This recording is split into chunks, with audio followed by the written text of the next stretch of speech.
Hey Riverside, it's Pastor Ezra here.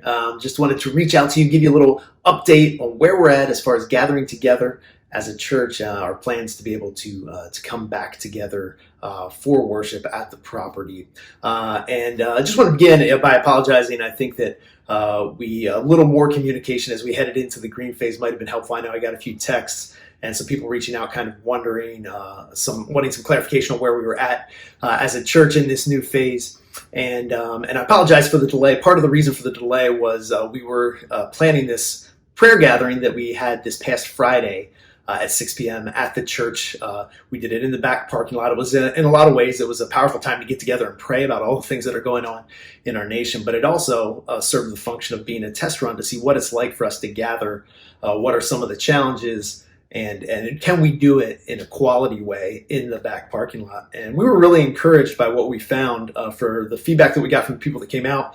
For us as your elders, Dave Edwards, Paul Leese, Pastor Keith, myself, we had some discussions in the day or so afterwards, and we really felt positive. We were really excited about what we were able to do as we gathered in the parking lot behind the church building in the evening, and what that environment ended up being like. And so we feel really encouraged that this is a good strategy for us moving forward. Our plan is really to kind of evaluate things month by month. And so what I'm telling you now is really for the month of July. But our plan going forward for this month is this.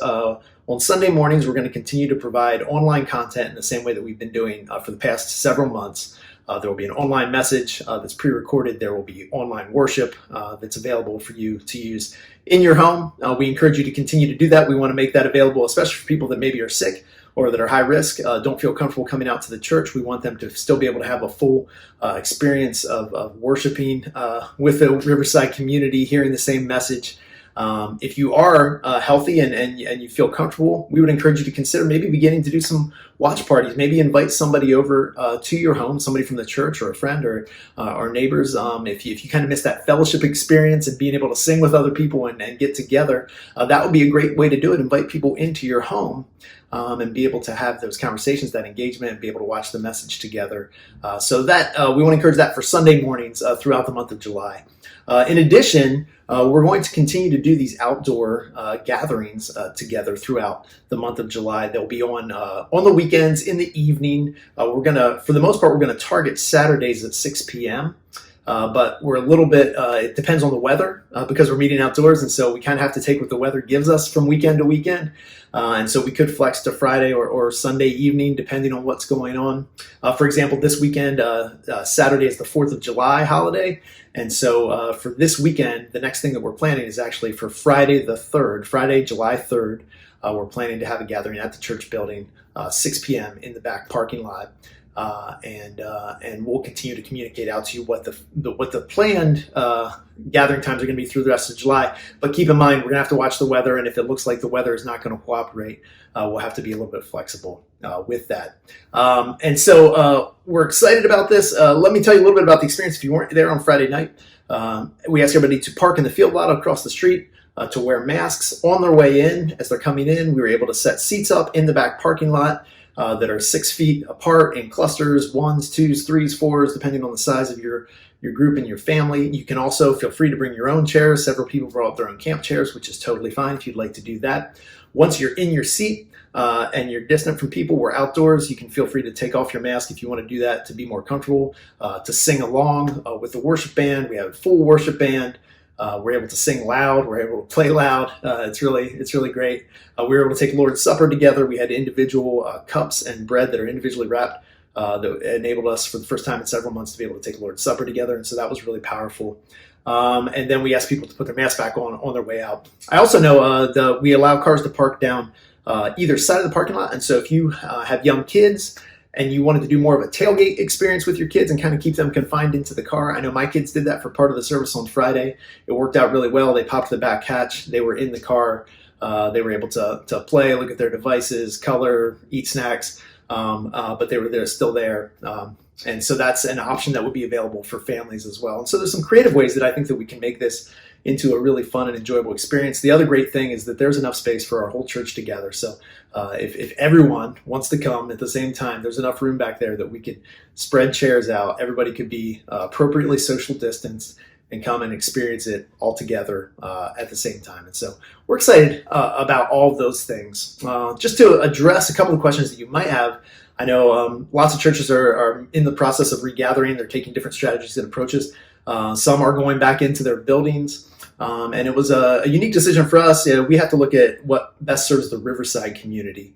And so part of our logical and why we don't just go right back into the building is that to space out the seats in the sanctuary in clusters at 6 foot distances, the most that we could fit in there if we fill every seat is between 60 and 70 people. And so for a church our size, that would mean that we would need to consider doing 3, 4, maybe even 5 services on a weekend to be able to get everybody in who would want to be a part of it.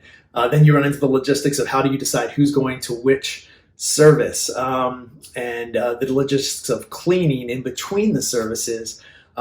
Indoors, I think we would feel more comfortable with everybody keeping their masks on the entire time. So there's a bunch of things that we felt like if we were to go back into the building, it would actually accentuate sort of more of the negatives, whereas being outdoors has the potential to create a unique positive that's really different. I know, reminiscing with some people about that went on one of the Brazil trips, one of the most memorable things we did is they had an evening outdoor service at the church plant in Galante, the next town over, and we couldn't all fit in the building, so we went outdoors, and it was for everybody that was on that trip, it was probably the most memorable worship experience that we had on that whole trip. And so we really view this as an opportunity to turn something that we didn't expect and turn it into something that will create some really unique and positive memories. The other issue that I want to talk about is just questions about childcare. There's really not a safe and effective way to offer kids programs at this point in time, either in the building or out of the building, that covers and protects and keeps our kids safe and keeps the volunteer workers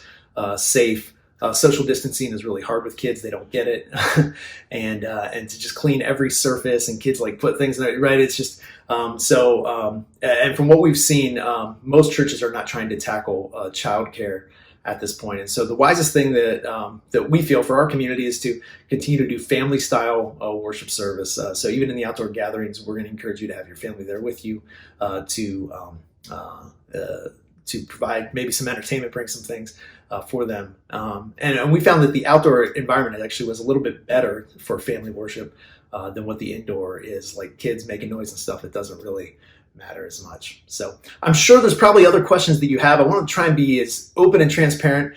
Your elder team and pastor team, we've been having multiple conversations every week, watching what's going on in our county, watching what's going on in our church, trying to figure out the best way to honor you guys, to continue to allow you to grow closer to Jesus, and for us as a community to continue to grow close together. We launched our discipleship initiative a couple weeks ago, and we're really excited. There's been a huge level of participation in that. The groups are going great. And so we're excited about a lot of the momentum that God has right now. But if you have specific questions, you want to offer your own perspective or feedback to us, I encourage you to reach out. You can just email Riverside at riversideconnect.com, and that will make its way to our entire leadership team. If you want to reach out to us individually, feel free. Hey, cut Pastor Keith a break. They just had a baby, right? So maybe don't come at him. If you have some really tough and challenging questions, you can direct those to me. But we love you guys. We're as excited as you are to get to a place where we can be worshiping, gathering together, experiencing that nearness and that closeness that we really value and love at Riverside. But it's also a season for patience and just allowing God to maybe do something new, maybe push us out of our traditional comfort zones, and to rethink how we can engage with Him, engage with our neighbors, engage with our community. We love you guys. If you have any questions, reach out. Please be praying for us. We're praying for you.